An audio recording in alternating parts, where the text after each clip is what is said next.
말씀 본문으로 삼은 건요, 에베소서 4장 26절입니다. 에베소서 4장 26절입니다. 찾으셨으면 다 같이 한 목소리로 읽도록 하겠습니다. 너희는 화를 내도 죄를 짓지 말고 해가 지도록 진노하지 말며. 제가 여기 보시면은 화를 내도 죄는 짓지 말고 이렇게 써 있는 것처럼 화를 내도라는 말씀으로 말씀드리도록 하겠습니다. 여러분들 자동차 자주 타시나요? 오늘도 아마 교회 오실 때에 차를 이용하신 분들이 많이 있을 것 같습니다. 차를 운전하다 보니까 차량 계기판에 보면요, 차량의 온도를 이렇게 보여주는 계기판 온도 게이지가 있는 거 한번 보셨을 거예요. 온도계 형상을 하고 있고요. 가만히 보면요, 그 아래 이제 물결 무늬가 있습니다. 그러다 보니까 언뜻 보면은 요트처럼 생겼어요. 그런데 이게 하는 일이 뭔가 하니까 자동차 온도가 적절한지 이걸 계속 표시를 해줍니다. 왜 그럴까요? 자동차는요, 기본적으로 열이 굉장히 많이 발생하거든요. 그래서 이 냉각 시스템이 잘 안 돌아가면은 자동차가 가다가 서버릴 수 있게 됩니다. 그래서 이것을 계속 보여주고 있는 거죠. 그래서 자동차는요, 많은 열을 갖고 있다 보니까 여러 가지 냉각 시스템을 가지고 있습니다. 제가 이렇게 찾아보니까 라지레이터라는 게 있더라고요. 열 교환기라고도 부르죠. 거기에 이제 뜨거운 열기가 이제 들어온 거를 흡수해서 외부 공기랑 이렇게 만나게 해줘서 식혀준다는 거죠. 냉각수랑 만나게 해서. 또 냉각수라는 것도 사용합니다. 급하면 이렇게 물 넣는 거 있죠. 그것도 냉각수라고 부르는데 겨울에 물 넣으면 약간 곤란한 일이 발생해요. 그렇죠? 얼어버리거든요. 그래서 냉각수라는 걸 이제 사용을 같이 해줘야 되죠. 그거는 엔진의 열을 이제 또 내려주는 역할을 하고요. 또 찾아보니까 전문적인 건데 서모스탯이라는 게 있더라고요. 요거 안에는 고체 왁스가 들어가 있어서 냉각수가 이제 왁스니까 열을 받으면 어떻게 될까요? 녹겠죠. 그러니까 밸브가 열리는 거예요.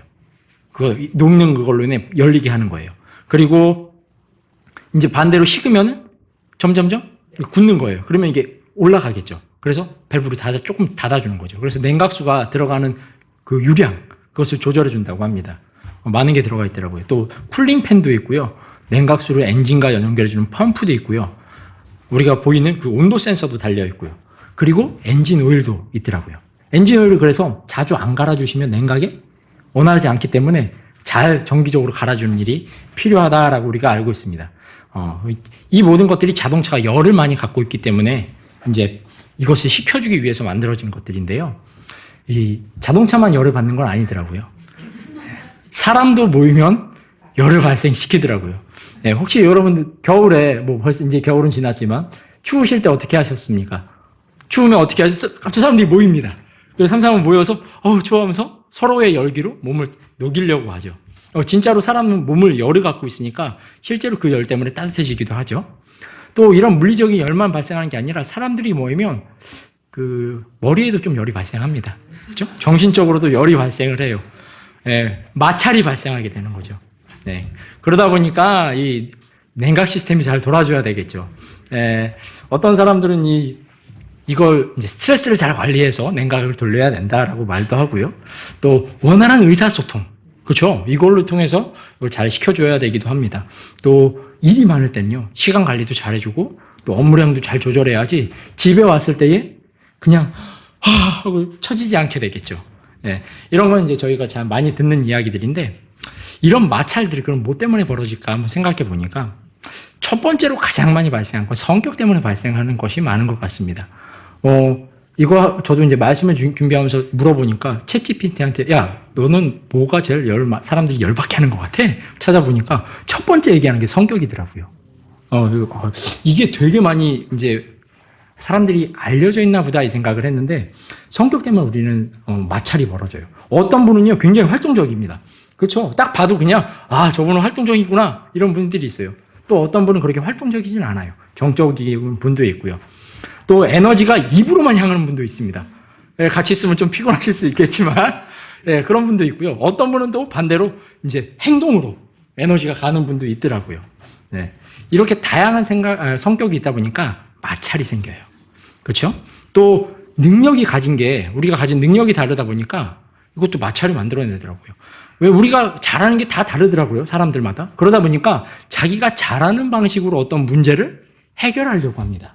그러다 보니까 이 다른 사람이 볼 때는 그게 껄끄러운 거예요. 이게 좋아 보이지 않는 거죠. 그러니까 마찰이 생길 수 있다는 거죠. 또 가치관, 그렇죠? 신념, 믿음 이런 것 때문에도 마찰이 생깁니다. 이거는 뭐 말씀 안 드려도 알겠죠. 우리가 갖고 있는 그 믿는 바들이 다 달라서 마찰이 발생한다는 거죠. 그래서 사람들이 모이면요, 여러 가지 이유로 마찰이 발생하게 됩니다. 이런 마찰들은요, 사회에서만 발생할까요? 아니에요. 안타깝게도요, 사람이 모인 교회에서도 이 마찰이 발생하게 됩니다. 예. 이 예를 잘 보여주고 있는 부분이 있는데, 구약에 보면 예루살렘이 아니죠. 이스라엘 백성이 출애굽했을 때에 이 광야에서 이 하나님 말씀을 받은 이 광야 교회에서 많은 마찰이 일어나는 것을 확인하게 됩니다. 이 광야 교회를 한번 생각해 볼까요? 이 광야 교회는요, 하나님으로부터요, 법을 받았어요. 그래서 어떻게 됐느냐? 이 다른 사람들, 그 당시에 있던 이 민족들과는 다른 삶의 방식을 가지고 살아갈 수 있게 됐다는 거죠. 그런데 거기에 문제가 발생을 하는 거예요. 이제 하나님의 방식, 하나님의 이런 법을 가지고도 사람들이 마찰을 발생시켰다는 거죠. 근데 이걸 생각해 볼 때 이걸 우리 교회로 가져와 보니까 이거 비슷하구나. 여러분들 어떻습니까? 여러분들 구원받으셨죠? 제가 보니까 오후 시간에는 거의 다 구원받은 분들이 앉아 계시더라고요. 다는 아닌데 물론 거의 다 구원받으신 분들이 앉아 있게 되더라고요. 근데 어떻습니까? 우리 구원받았죠? 그리고 새로운 삶의 방식으로 살아가고 있습니까? 근데 우리 교회는 문제가 생기나요? 안 생기나요? 생기더라고요. 네, 생기더라고요. 하나님의 인도를 받게 되었고요. 하나님의 법에 따라 살려고 하고요. 그런데도 불구하고 이런 마찰이 드러나게 된다는 거죠. 근데 이렇게 마찰이 강력하게 드러나는 것이 바로 화라고 이제 표현할 수 있겠죠. 그럼 이 화를 어떻게 우리가 다루어야 되는가? 이것에 대해 말씀드리려고 합니다. 화 안 내보신 분은 없죠? 네. 사실 저 같은 경우는 애들이 자꾸 얘기하면 안 되는데 아침에도 좀 고성이 와가요. 왔어요. 나갔습니다. 막 빵빵빵 이렇게 터졌는데 빨리 준비해. 이런 것들이 있죠. 이런 게 발생을 하더라고요. 화는 근데 대개 이제 정의할 때 짜증보다는 조금 더 강렬한 감정으로 어떤 위협을 받거나 또 부당한 일을 당했다고 느껴질 때 생기는 경우가 많습니다. 그렇죠. 부당할 때는 내가 왜 일을 당해야 돼? 이렇게 된다는 거죠. 또 내가 나보다 좀 약한 위치에 있는 것 같다. 좀 비열하죠, 이건. 예. 약한 위치에 있는 것 같다. 그러면요, 또 화를 잘 내게 됩니다. 그렇죠? 예, 그래서 아이들에게 화내는 부모님이 많은 거 있을 수도 있을 것 같다라는 생각을 합니다. 예, 저를 좀 다시 돌아보게 만드는데. 네. 그리고 어제는 제가 또 뉴스를 보다 보니까 탄핵 인용됐었던 그때 있잖아요. 그 어떤 분도 굉장히 부당하다고 느꼈었나 봐요. 그래서 경찰 그 버스를 곤봉으로 딱 쳐가지고 유리창을 깨뜨렸다는 그런 뉴스도 나오더라고요. 그분이 왜 그렇게 화가 나게 됐을까요? 생각해보면 부당하다고 느낀 거예요. 뭔가 이거 자기에게는 이 판결이 마음에 들지 않았던 거예요. 그렇죠? 그래서 화를 낼 수 있다는 거죠. 화내는 것을 가만히 살펴보면요, 거의 다 자기중심적일 때 화가 나게 됩니다. 예, 그거 이해되시죠? 나랑 좀 안 맞는 거예요. 이런 말하는 말투, 또 행동하는 행동, 또 어떤 걸 볼 때 이거 내 마음에 너무 안 드는 거예요. 그러면 어떻게 합니까? 아예 그거 말고 다르게 좀 잘해봐. 처음엔 말할 수 있어요. 근데 계속 그걸로 반복되면 어떻게 하죠? 진짜 이 사람이 이렇게 화를 내게 된다는 거죠. 내가 중심이 되니까 이걸 볼 때에 어떻게 판단하는 거예요? 내 판단으로 다 판단하게 되는 거예요. 모든 것을. 네. 근데 오늘 본문은요, 좀 화를 내면 안 된다 이렇게 말해야 될 것 같은데 26절에 보면 너희는 뭐래요? 화를 내도라고 말하고 있습니다. 그러니까 이건 뭐예요? 지금 화를 좀 내라 이 말씀을 하는 것 같다는 거죠. 그렇다고 이 말씀 듣고 오늘부터 형제님들 대할 때 말이야 막 이 형제, 김 형제, 박 형제 찾으면서 막 이러시면 안 됩니다. 예. 어떻게 화내야 되는가? 여기 보면은 에베소서 4장은요, 사실 17절 위에 보시면 조그맣게 소제목이 하나 있죠. 뭐라고 써 있죠? 새 사람인 성도의 행위. 그러니까 이 새 사람이 된 성도들의 행위에 대해서 다루고 있다는 거죠. 그러니까 이 새 사람이라고 하면 구원받은 사람 얘기하는 거죠. 이 구원받은 사람이 어떻게 행동해야지 이 구원받은 사람으로서의 이 마땅한 행위인가, 그 중에 이 화가 들어가 있다는 거죠. 그래서 어떻게 화내는 것이 필요한지 이런 것들을 좀 말씀드리면서, 3가지 정도 말씀드리면서 말씀을 마치려고 합니다. 첫 번째로 좀 말씀드리고 싶은 건요, 화내는 건 죄가 아니에요. 정확히 알고 계셔요. 근데 많은 종교에서는 화내는 걸 되게 안 좋게 여깁니다. 그래서 화내면 안 된다라고 얘기해요. 근데 화내는 건 죄가 아니에요. 화를 내는 건요, 아주 자연스러운 감정의 표현입니다. 예를 들어 우리 교회 아이들이 있죠. 아기들이 있는데 이 아기들을 제가 다루는 걸 보니까 성도님들이 이 아이들을 안거나 그 아이들이랑 터치하거나 하실 때요, 굉장히 부드럽게 하시려고 하더라고요. 최대한. 이 아이가 놀라지 않게 하려고. 안을 때도 그래 하면서 조심스럽게 안으시는 모습을 보게 돼요. 그게 왜 그럴까요? 아이를 거치게 다루는 게 이상한 거예요. 부자연스럽다는 거죠. 화도 마찬가지죠. 화낼 만한 일이 있을 때 화내는 게 자연스러운 거란 거죠. 그리고 이 화를 내는 거가 죄가 아닌 이유는요, 성경에서 보니까 하나님께서 자주 화내시는 모습을 우리에게 보여주시기 때문에 그렇습니다. 만일 화를 내는 게 죄라고 하면요, 예수님께서 십자가에 죽으시고 묻히시고 셋째 날에 부활하셔야 됐는데 화내는 게 죄라고 하면 예수님이 부활하실 수 있었을까요? 못하셨을 거예요. 만일 화가 내는 게 죄라면 주님께서는 많은 죄를 짓는 분으로 나타나게 돼버린다는 거죠. 한번 요건 찾아보겠습니다. 예를 민수기 11장으로 한번 가볼게요. 민수기 11장입니다. 11장 1절 한번 보겠습니다. 찾으셨으면 다 같이 한번 읽어보겠습니다. 또 백성이 불평을 하다가 주께서 그것을 불쾌히 여기셨더라. 주께서 그것들을 들으시고 분노하셔서 그들 가운데 주의 불이 붙게 하시고 진영의 맨 끝 부분에 있던 자들을 소멸시켰더라. 여기 보니까 주님을 향해서 불평했던 사람이 나옵니다. 근데 그것을 듣고 주님이 어떻게 하셨대요? 불쾌히 여기셨고요. 주께서 그것을 들으시고 분노하셔서라고 적고 있습니다. 이거 하나님 화내시는 거죠. 여러분들 우리의 입술로 불평하는 거 있죠. 주님은 불쾌하게 여기신다는 거죠. 그것 때문에 화내실 수 있다는 거예요. 또 지금 10절, 그 아래 10절도 한번 볼까요? 10절 한번 같이 읽어보겠습니다. 그때 백성이 그들의 가족들을 통틀어 두루 울되 각 사람이 자기 장막 문에서 우는 것을 모세가 들었더라. 이에 주의 분노가 크게 타올랐고 모세도 기뻐하지 아니하였고. 주님께서 또 분노하시는 모습을 보게 돼요. 사람들이 막 이 상황이 불편한 거예요. 이게 왜 이해 안 되는 상황이 벌어지고 하니까 화가 나고 짜증나고 우니까 하나님께서 그걸 보시고 또 화를 냈다는 거죠. 또 이뿐만 아닙니다. 민수기 25장에 가면요, 이스라엘이 스스로 바알부올에게 연합하는 사건을 나오고 있습니다. 제가 읽어드릴게요. 이스라엘이 스스로 바알부올에게 연합하였으니 이에 주의 분노가 이스라엘을 향해 타올랐더라. 민수기 25장 3절입니다. 우상 숭배에 빠져서 하나님을 잊고 바알부올에게 연합한 이스라엘을 볼 때에 주님께서 진노하셨다는 거죠. 또 그것뿐만 아니라 이스라엘이 시내산에서 하나님의 율법을 받고 있을 때에 그들이 뭐에 빠졌습니까? 우상 숭배에 빠졌습니다. 그때도 하나님께서는 그들을 향해서 맹렬히 진노하셔서 그들을 소멸하시겠다고 말씀하셨다는 거죠. 만일 화가 내는 게 죄라고 하면요, 하나님께서는 지금 불의하신 하나님이 되시는 겁니다. 그러므로 우리가 정리할 수 있는 것은 화를 내는 것 자체는 죄가 아니라는 거예요. 그리고 하나님뿐만 아니라 하나님이신 예수님께서도 화를 내신 기록이 나옵니다. 마가복음으로 한번 가보겠습니다. 마가복음 3장입니다.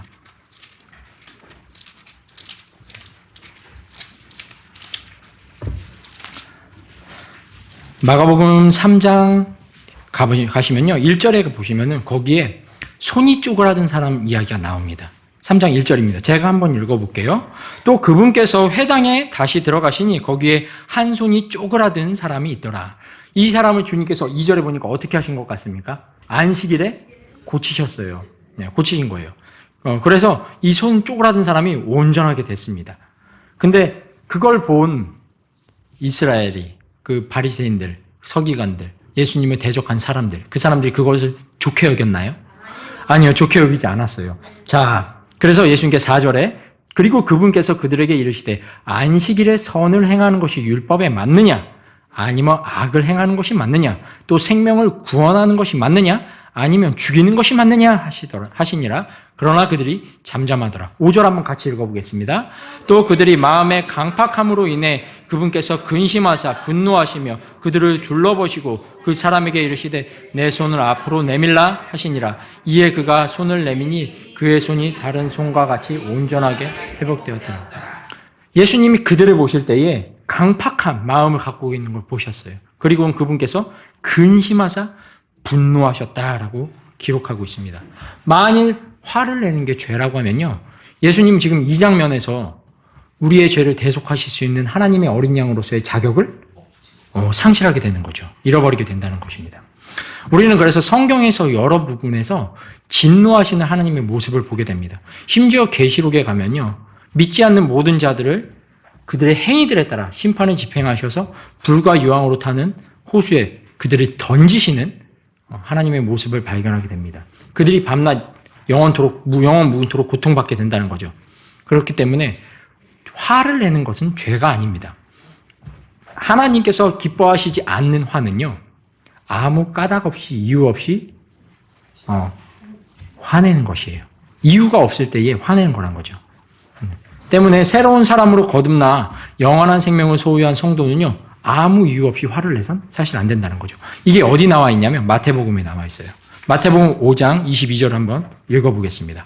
마태복음 5장 22절입니다. 이것을 굳이 찾아보는 이유가 이 성경 구절이 특별하게 이 화를 내는 것 부분에 있어서 다른 성경들과 다른 것들을 알고 있기 때문입니다. 마태복음 5장 22절 찾으셨으면 같이 읽어보겠습니다.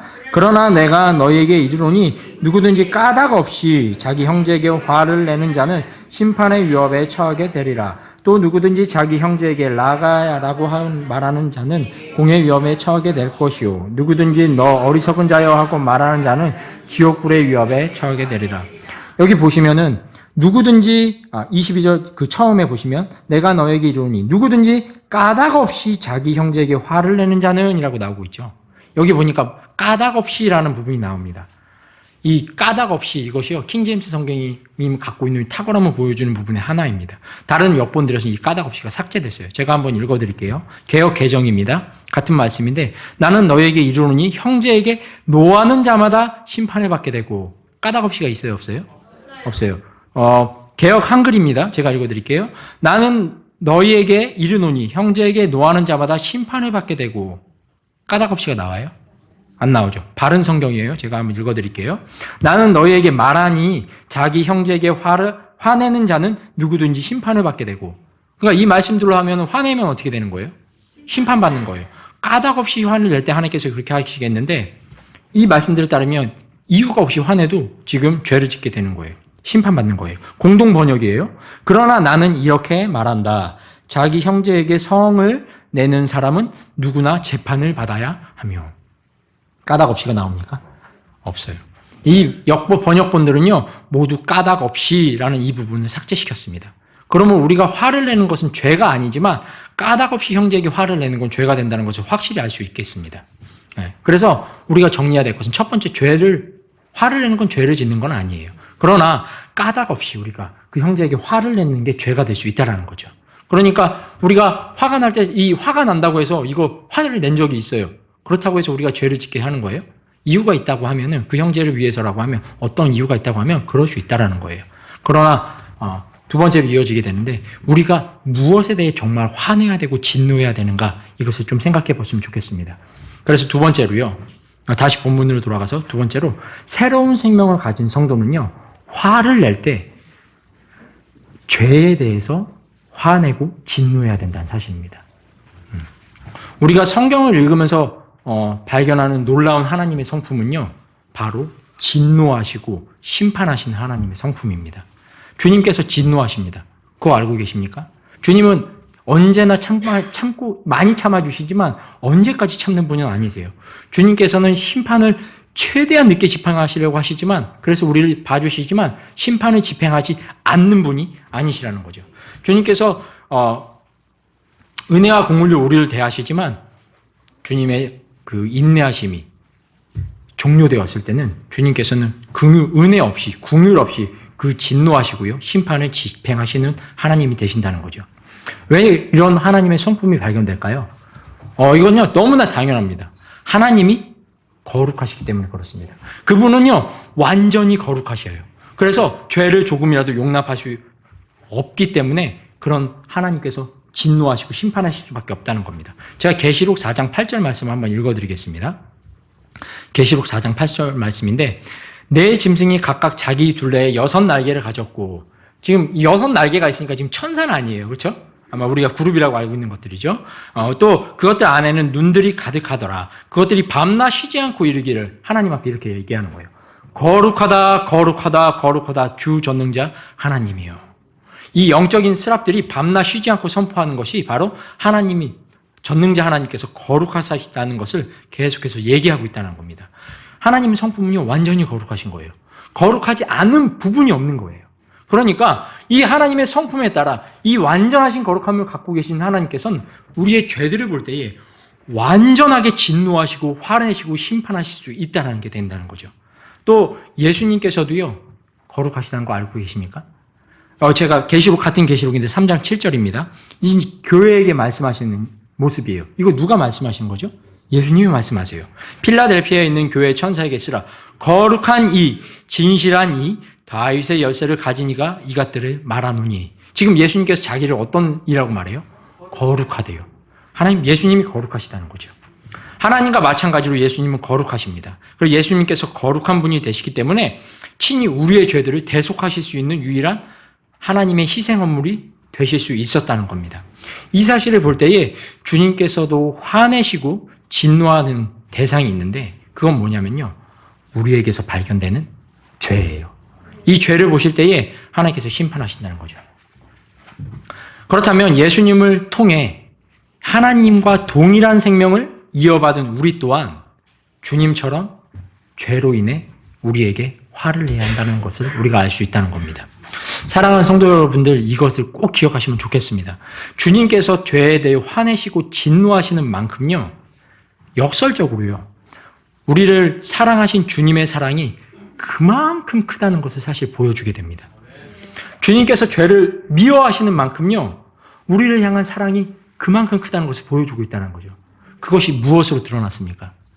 십자가, 예수님으로 드러났다는 거예요. 예수 그리스도를 통해 하나님이 우리를 얼만큼 사랑하시는지. 근데 이거 역설적으로는요, 하나님께서 이 죄에 대해 얼마나 화내고 계시고 진노하고 계시고 심판하시고자 강렬히 열망하시는지를 발견할 수 있다는 겁니다. 역설적으로 이것이 우리에게는, 구원받은 사람에게는요, 하나님이 우리를 얼마나 사랑하시는지를 보여주는 것이 된다는 겁니다. 주님이 죄를 미워하시고요, 진노하시고 분을 내시고 화를 내시는 만큼 우리를 죄에서 건지시기 위해 그만큼 큰 사랑을 우리에게 베풀어 주신 것입니다. 그래서 성경에서 이 진노하는 하나님의 모습을 볼 때에 우리가 발견할 수 있는 건, 하나님이 정말로 나를 사랑하셨구나. 안 그랬으면 내게 이렇게 하나님께서 진노하셨을 텐데, 이렇게 된다는 거죠. 그래서 우리 성도 여러분들, 우리 가운데에 죄를 범했을 때 있죠, 정말 분노해야 됩니다. 아니, 하나님께서 이것을 그렇게 싫어하셔서 나에게 예수님까지 보냈는데 이 비천한 자가 이렇게 더러운 짓을 하고 행하고 있다니, 주님 좀 이것 좀 어떻게 좀 걷어가 주십시오. 이거 도와주십시오. 저 이거 진짜 떨궈내고 싶은데, 주님 안 됩니다. 화내야 된다는 거죠. 그때 화를 내야 된다는 거죠. 아무것도 아닌 거, 지역적인 거, 그런 걸로 화내는 게 아니라요. 우리 지난주에 공부하지 않았습니까? 말씀 들었죠? 수요일 날이죠? 이게 진짜 메인 이슈가 아니에요. 근데 그런 걸로 화내고, 그런 걸로 내죠 형제 비판하고, 집에서도요, 구원받은 사람인데 이거 정말 중요한 거 아닌데 그런 걸로 화내고요. 그럴 필요 없다는 거예요. 정말 화를 내야 될 건요, 내 안에서 하나님이 싫어하시는 그 죄가 발견됐을 때라는 거죠. 요한복음 15장 10절에 이렇게 써 있습니다. 아버지께서 나를 사랑하신 것 같이 나도 너희를 사랑하였으니 너희는 내 사랑 안에 거하라. 내가 내 아버지의 명령들을 지켜 그분의 사랑 안에 거하는 것 같이 만일 너희도 내 명령들을 지키면 내 사랑 안에 거하리라. 예, 주님의 명령 안에 거하면서 주님의 사랑을 드러낼 수 있는 방법은 주님의 명령을 지키는 거라는 거죠. 그럼 주님의 명령이 우리에게 주어진 건 뭐죠? 아무데나 형제에게 화내라는 거예요? 아니에요. 내 자신에게 죄가 드러났을 때, 우리에게 죄가 드러났을 때 그것에 대해 화를 내야 된다는 거죠. 우리가 주님으로부터 이런 사랑을 받았다면 우리 삶에서 이런 것이 나올 때 분노해야 된다는 거죠. 여러분들 근데 이렇게 죄 지을 때 분노하십니까? 분노를 내신 적이 언젠지 기억나십니까? 저도 이걸 가만히 생각해 봤는데 제가 얼마나 이렇게 차가워졌는가. 내가 얼마나 이렇게 죄 짓는 이런 문제들, 내가 순결하게 가지 못하는 문제들, 내가 거룩하게 가지 못하는 이런 문제들에 대해서 왜 이렇게 냉랭해졌지? 차가워졌지? 이것을 생각해 봤더니 제가 구원받았을 때 이러지 않았더라고요. 제가 구원받았을 때 드러난 이 죄들을 이렇게 가볍게 넘기지 않았더라고요. 하나님이 변하셨습니까? 아니면 제가 변한 겁니까? 내가 변하는 거예요.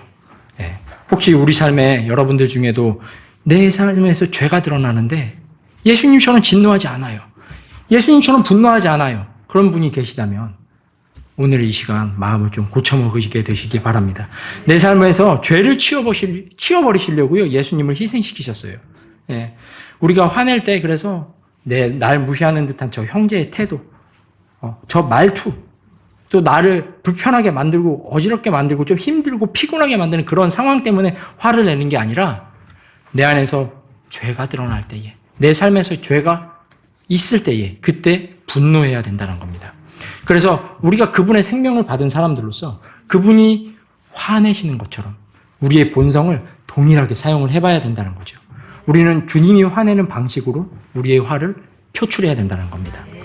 예. 그리고 세 번째로는요, 본문으로 가시면은 이제 화를 내도 죄를 짓지 말고, 그다음 뭐라고 써 있죠? 해가 지도록 진노하지 말라라고 써 있습니다. 세 번째로 말씀드릴 건요, 해가 질 때까지 진노하지 않도록 우리는 화를 통제해야 된다는 거예요. 성경은요, 이것이 성경이 가르치는 원리 중에 하나라는 걸 제가 알았는데, 예수님께서 많은 우리는요, 예수님으로부터 많은 죄들을 용서받은 사람들이죠. 그러므로 우리가 해가 질 때까지 진노하고 마음속에 생각에 화를 품고 형제를 용서하지 않는 것은 선하지 않다는 걸 발견하게 됐습니다. 해가 질 때까지, 혹은 내가 안 갚으면서 되갚아 줄 때까지 이 진노를 품고 지내는 건요, 교회를 세울까요? 허무입니다. 내가 진노를 가지고 이거 안 갚음할 때까지 내 아내에게 화 풀지 말아야지. 가정을 세울까요? 아닙니다. 허물 거예요. 네. 이건요, 내 안에 거주하시는 성령님을 기쁘게 할까요? 아니요. 슬프게 합니다. 이것이요, 이 화를 품고 진노하는 게 하나님과의 교제를 원활하게 만들까요? 아니요. 걸림돌이 됩니다. 하나님과의 교제를 막는다는 거죠. 그래서 우리는요, 이 해가 질 때까지 진노를 품지 말아야 된다는 거죠. 이거 말고도 제가 좀 더 한번 생각을 해봤더니 이런 것들을 발견할 수 있었습니다. 죄와 맞닿아 있는 영역들이 있더라고요. 네, 그런 영역에 있어서는 확실하게 통제가 되는 게 중요하다는 거죠. 예를 들어 성욕이 죄입니까? 아니에요. 근데 통제되지 않는 성욕은 잘못된 것입니다. 하나님께서 합당하게 허락하신 그 관계 내에서 그것이 이루어져야 된다는 거죠. 그것이 통제 없이 그렇게 이루어지는 건 혼돈입니다. 혼란입니다. 하나님 기뻐하지 않으십니다. 네. 통제되지 않는 식욕이 죄인가요? 그건 아니에요. 하지만 통제되지 않는 식욕은요, 죄예요. 우리를 배부르게 만들고요, 우리에게 배부른 것만 찾게 하고요, 내 배 채하지 않으면은 만족하지 못하게 만들죠. 우리는 어떤 상황에도 만족하는 것을 그리스도께 배운 사람들이라는 거죠. 우리가 배운 그리스도는 그게 아니라는 거죠. 수면욕이 죄입니까? 아니죠. 잠 못 자면 어떻게 되세요? 정신이, 지금도 약간 흐릿한 분들이 계신데, 지금 잠을 이게 자야 되는데, 오후라서 이게 좀 졸아야 되는데, 못 자니까 어떻죠? 이렇게 되죠. 예. 이게 죄인가요? 이거 죄가 아니라는 걸 제가 잘 알고 있습니다. 예. 그러나, 오전에도, 오후에도, 밤에도 자려고만 하고 게을러지는 건 뭐죠? 죄예요. 통제돼야 된다는 거죠. 우리가 밥 먹고 이렇게 혈당이 올라가서 졸린 거는 어떻게 못 하잖아요. 뭐 식사 조절을 해야겠지만 뭐 좀 움직이고 이렇게 해서 뭐 날려야죠. 또 화를 내는 거 이것도 마찬가지예요. 화내는 거 죄예요? 아니죠. 불의한 거 보면 화내야죠. 제가 책을 이 말씀 중에서 책을 보고 봤는데 그 책에도 이제 어떤 목사님이 편지를 적은 게 있는데 이 영국에서 어떤 어린 소녀를 꿰어가지고 어떤 사람이 성매매를 하려고 하는 거예요. 그 목사님이 본 거예요. 그분이 가서 막 얘기하다가 화가 나니까 때려가지고 입술을 때린 거예요. 피가 나게 해버렸다는 거죠. 불의한 거 볼 때 화낼 수 있죠. 네. 근데 내 형제를 공격하고 싶은 마음, 또 진노하게 하고 잠자리 들 때까지 내가 확 절대 안 풀어. 이런 거 통제하지 않는 화는 어떻게 되겠습니까? 네. 적절하지 않다는 거예요. 우리에게 그것을 하나님께서 권장하지 않는다는 거예요. 분명히 통제되어야 한다는 거죠. 네. 우리의 마음에 해가 질 때까지 우리의 육신의 죄와 맞닿아 있는 이런 영역도 통제하지 않는 건요. 하나님이 기뻐하지 않는다는 겁니다. 그래서 우리는요. 만약에 주님이 화내신 본에 따라 화를 낸다고 하면 해가 지기 전에 내 형제를 용서할 수 있어야 된다는 거예요. 네. 그리고 두 번째로 생각해 보니까 우리는 진노가 아니라 영광을 돌리는 삶을 살아야 되는 존재들이에요. 그렇죠? 그렇기 때문에 해가 질 때까지 진노하는 것은 우리에게 어울리지 않는다는 겁니다. 우리는요, 예수님의 피값으로 값을 치른 존재들입니다. 우리의 삶의 목표는요, 무엇이죠? 잘 먹고 잘 사는 거예요? 내 배부를 때까지 모으는 거예요? 아니죠. 하나님의 영광을 돌리기 위해 살아가는 존재라는 거죠. 그러므로 우리는요, 해가 질 때까지 진노하는 것을 갖고 있는 것보다 하나님께 영광 돌리는 일에 집중해서 살아가야 되는 사람들입니다. 때문에 해가 지도록 우리가 화를 품는 것, 이것은 하나님께서 기뻐하시는 일이 아니라는 겁니다. 또요, 우리는요, 내일을 알 수 없습니다. 내가 화를 품고 잠에 들었어요. 근데 새벽에 나팔 소리가 들리네요. 빰빠밤! 이것은 눈 깜빡을 했는데, 주님 앞에 서 있습니다. 근데 나 뭐하고 자는 거예요, 지금? 화를 품고 잤던 거예요. 성도님 어떻습니까? 이거 사실은 우리가 언제든 예수님 오실 수 있잖아요. 내일 오십니까? 몰라요. 오실 수도 있고 안 오실 수도 있겠죠? 우리는 알지 못해요. 그렇기 때문에 우리가 이 날이 지나갈 때까지 진노하는 것, 이것은 우리에게 어울리지 않는다는 거죠. 그 예수님 앞에서 이제 회개보고 해야 될 거예요. 근데 가장 먼저 죄 지었으니까 그거부터 회개보고 하라고 한다면 뭐라고 하실 거예요? 왜 형제에게 그렇게 진노하고 있었어? 라고 물어보시면 뭐라고 하실 겁니까? 변명거리를 생각해야 될까요? 아니죠. 우리가 그냥 애초에 하나님 말씀대로 용서하는 게 필요하다는 거죠. 해가 질 때까지 진노하지 않는 게 우리에게 필요하다는 겁니다. 그리고요, 진노가 오래가는 사람들은 왜 오래갈까요? 내가 이거 반드시 기억할 거야. 안 갚음하려고 오래가는 거더라고요. 네, 그걸 위해 노력하시더라고요. 근데 여러분, 심판하는 일을 하나님께서 우리에게 맡기셨습니까? 심판은 예수님께서 하십니다. 우리가 잘 아시는 대로 우리는 심판자가 아니에요. 그 일은 하나님께서 예수님께 맡기신 일입니다. 예수님께서 갚으실 거예요. 로마서 12장 19절을 제가 한번 읽어드리겠습니다. 지극히 사랑하는 자들아, 너희 스스로 원수를 갚지 말고 도리어 진노하심에 맡기라. 이는 기록된 바 원수 갚는 일은 내 것이니 내가 갚으리라. 주가 말하노라 하였기 때문이라. 원수 갚는 일 누구에게 있다고요? 예수님께 있다는 거예요. 주님이 우리의 원수 갚아주신다는 거예요. 이렇게 원수 갚는 일을 주님께 맡겼던 사람이 얘가 나오더라고요. 여러분들 다윗 아시죠? 다윗이 그랬더라고요. 사무엘상 26장 2절에 보면 이제 사울이 일어나서 10광야라는 곳으로 갑니다. 거기에 왜 갈까요? 다윗이 숨어 있거든요. 다윗이 숨어 있어요. 그래서 그 사람들을 3,000명을 데리고 10광야로 내려갔습니다. 근데 어떡하죠? 다윗에게 걸려요. 근데 다윗이 이제 10광야에서 이제 잠이 들죠. 이제 사울과 그의 일인들이 잠이 들었습니다. 그때에 사울의 창과 물병을 싹 가지고 나옵니다. 근데 왜 원수 안 갚았죠? 이거 한번 찾아볼까요? 사무엘상 26장입니다. 사무엘기상 26장입니다.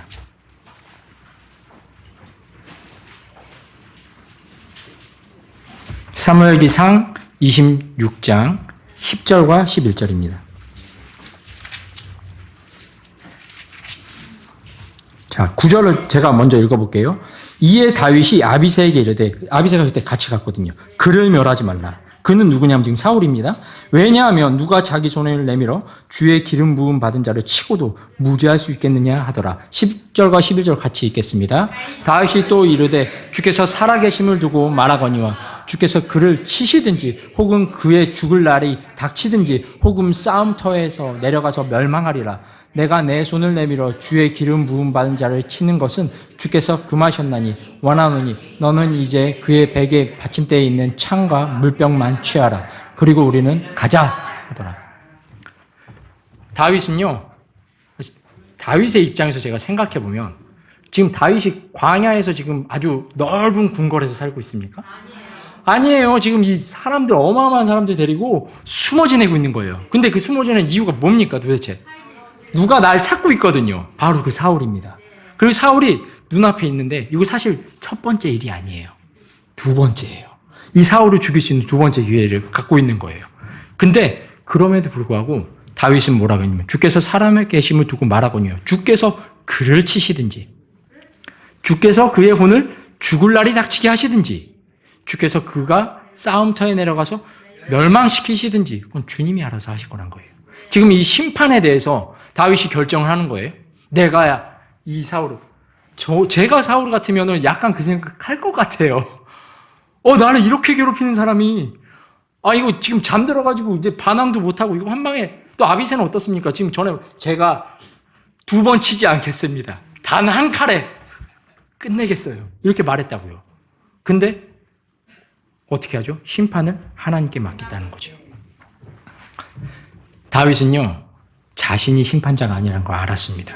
그리고 다윗은요, 이 기름 부음 받은 자는 하나님이 선택했기 때문에 하나님께서 알아서 하실 거라는 믿음이 있었던 거예요.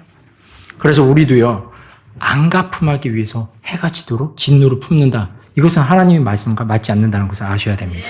우리도 다윗처럼요, 주님께서 자신의 일을 신실하게 행하실 분이라고 믿는다면요, 해가 질 때까지 진노를 품어선 안 된다는 겁니다. 하나님께서 신실하세요. 그리고 그 자신의 일을 신실하게 행하실 거라는 거죠. 또요, 성령님의 일하심을 신뢰한다면요, 해가 질 때까지 진노해선 안 됩니다. 주님께서 나를 사랑하시죠. 여러분들 사랑하시죠. 주님께서 여러분 사랑하는 거 아시죠. 그만큼요, 날 사랑하는 그 사랑으로 내 형제도 사랑한다는 거 아십니까? 내 형제도 사랑하신다는 거예요. 그래서요, 여러분들 성령님이 여러분들 다듬으세요. 다듬고 계세요? 말씀해 주세요? 내가 뭔가 잘못할 때 주님이 찔림 주시고 나를 계속 바꿔가고 계세요? 그렇다면요, 내 형제, 자기 옆에 있는 형제님 봐보세요. 그 형제에게도요, 주님이 동일하게 그렇게 하고 계세요. 그렇다면 주님께서 일하실 수 있다는 거죠. 주님께서 그 형제를요, 충분히 그리스도를 닮은 사람으로 만드실 수 있고 다듬어 가실 수 있다는 걸 신뢰한다면요, 우리가 해제 때까지 진노할 필요가 없다는 겁니다. 약함이잖아요. 그 형제의 약함이죠. 그 약함 있는 형제가 그 약함을 가지고 계속 가지 않을 거란 거죠. 하나님께서 언니가 그를 변화시킬 수 있다는 거죠. 다듬으실 수 있다는 거죠. 그것이 우리의 믿음이라는 거죠. 하나님께서 실제로 그렇게 우리 교회를 다듬어 가시고요, 우리 개인을 다듬어 가시고요, 우리가 있는 가정을 다듬어 가시고요, 우리 개인적으로 그것을 하고 계시다는 거죠. 비록 우리가 볼 때는요, 우리는 80년, 90년, 100년밖에 못 살다 보니 이게 굉장히 긴 것 같아요. 하지만 주님께서는 2000년도 계산하시는 분이라는 걸 확신하십니까? 그 사람의 평생에 있어서 하나님께서 그에게 손대실 거고요, 주님께서 바꾸실 거란 거죠. 이런 성령님의 일하심을 신뢰한다면요, 우리가 해가 질 때까지 진노를 가지고 있을 이유는 없다라는 겁니다. 이제 말씀을 좀 정리하도록 하겠습니다. 첫 번째로 제가 오늘 화가 내는 것 자체는 죄가 아니라고 말씀드렸어요. 다만 까닭 없이 화를 내는 것은 죄가 된다는 걸 말씀드렸습니다. 내 형제에게 까닭 없이 화를 내는 사람은요, 주님께서 기뻐하신다고요? 아니요, 안 기뻐하세요. 형제에게 까닭 없이 화내는군요, 그건 내 화풀이 하는 거예요. 내 중심적인 거예요. 내가 볼 때 못마땅한 거예요. 주님은 그를 사랑하는데요. 주님의 마음과 같지 않은 겁니다. 그래서 오히려 주님께서 우리를 교회를 허무는 사람으로 부르셨습니까? 아니죠. 세울 사람으로 부르셨어요. 섬기라고 부르셨어요. 그러면 우리는 무엇을 해야 될까요? 형제를 위해 기도해 줘야 돼요. 주님께서 일하실 수 있도록 까닭 없이 미워하는 게 아니라 화내는 게 아니라 그를 위해 기도해서 든든히 세워주니 필요하다는 거죠. 그 형제가 든든하게 쓰면요, 우리 교회가요 든든하게 쓰는 거예요. 그 약한 형제가 그 약함이 사라지면요, 우리 교회가 순결하게 드러난 거예요. 예, 이런 소망을 품으시기 바랍니다. 두 번째로 우리가 화를 내야 될 건요, 우리 형제가 아니에요. 누구죠? 죄예요. 죄에 화를 내시기 바랍니다. 주님께서 죄에 대해 화내시고 진노하시는 만큼 역설적으로 우리를 사랑하신 주님의 사랑이 그만큼 크다는 것을 보여주게 된다는 거 말씀드렸습니다. 우리는 주님께 화를 내는 것에 주님이 화내시는 것만큼 화내고 있습니까? 한번 돌아보시기 바랍니다. 주님께서 진노하시는 것에 우리도 진노하고요, 주님께서 싫어하시는 것을 우리도 싫어해야 된다는 거죠. 그런데 지금 그렇게 되고 있습니까? 만약 그게 아니라면요, 우리는 회개로 나아가야 됩니다. 시편 32편 5절에 이렇게 써 있습니다. 내가 주께 내 죄를 인정하고 내 불법을 숨기지 아니하였나니 내가 이르기를 내가 내 범법들을 주께 자백하리라 하였더니 주께서 내 죄의 불법을 용서하셨나이다. 예. 우리가 이 진노하지 못하는 것, 주님의 성품처럼 우리가 죄에 대해 진노하지 못할 땐요, 주님께 나아가시기 바랍니다. 나를 좀 바꿔달라고. 주님, 제가 주님 만났을 때 그 뜨거움을 기억하고 있습니다. 그 첫사랑을 회복시켜 주십시오. 기도로 나아가시기 바랍니다. 우리가 이렇게 죄를 자백할 때에 주님은 우리를요, 용서해 주십니다. 굉장히 부드럽게 우리를 대해 주신다는 거죠. 우리의 화와 진노는요, 우리의 죄를 향해야 합니다. 형제의 죄 보는 것도 필요 없겠더라고요. 제 죄가 너무 커서 저의 죄를 봐야겠더라고요. 예. 그래서 이 회개하지 않을 때, 내가 죄가 드러났을 때 분개하고 화내야 된다는 겁니다. 주님께서 그렇게 하셨기 때문에 우리도 주님의 그런 본을 따라 그분의 생명을 받은 우리도 주님과 같은 방식으로 화를 내야 합니다. 세 번째로요, 해가 질 때까지 진노하지 않도록 화를 좀 통제해야 됩니다. 우리는 주님께 영광 돌리기 위해 창조된 자들입니다. 진노하기보다는요, 주님께 영광 돌려드리기 위해 우리의 시간, 우리의 노력, 우리의 힘, 이런 것들을 사용해야 된다는 거죠. 또 주님께서 내일 오실 수도 있다는 거죠. 그러니 해를 질 때까지 화를 품는 것은 우리에게 어울리지 않는다는 겁니다. 주님을 기다렸던 지혜로운 여인들은요, 진노로 기다리지 않았어요. 기름을 예비해서 밝은 빛을 유지했다는 겁니다. 예, 또한 심판은요, 우리에게 맡겨지지 않았습니다. 주님께 맡겨졌습니다. 신실하신 주님께서 신실하게 그 일을 하실 거란 거죠. 그러니 그분을 더 신뢰해서 주님께서 그것을 행하실 수 있도록 우리는 진노를 품기보다는 우리의 진노를 용서로, 우리의 화보다는 용서로 나아갈 수 있게 되시기 바랍니다. 그래서 더욱더 주님을 신뢰할 수 있게 되시길 바라겠습니다. 여러분이 들으신 말씀 가운데 이게 정말 화를 내야 될 일인데, 하나님이 화를 내시는 일인데 나는 여유 있게 서 있는 것은 아닌가, 나는 가만히 있지 않는가, 내가 하나님께 맞추기를 원한다면 이 시간 주님 앞에 나아가시기 바랍니다. 그리고 또 정말 화를 내야 될 것은 죄인데 내가 엉뚱한 것에 화를 내면서 내 기분대로, 내 마음대로 이렇게 살아가는 것, 이건 아닌데 이런 삶에서부터 돌이키기를 원한다면 이 시간 주님 앞에, 주님 내가 돌아서기를 원합니다, 이런 분이 있다면 이 시간 주님 앞에 나아가십시오. 그리고 화라도 이게 통제되어야 죄가 되지 않는데, 내가 마치 심판자인 것처럼 안갚음을 하려고 하고 고집스럽게 간다면 이게 또 하나님이 기뻐하시지 않는 것이 됩니다. 하나님, 내가 화를 내더라도 해가 지도록 분을 품지 않는 그런 사람이 되기를 원합니다. 이런 분이 있다면 이 시간 주님 앞에 나아가십시오.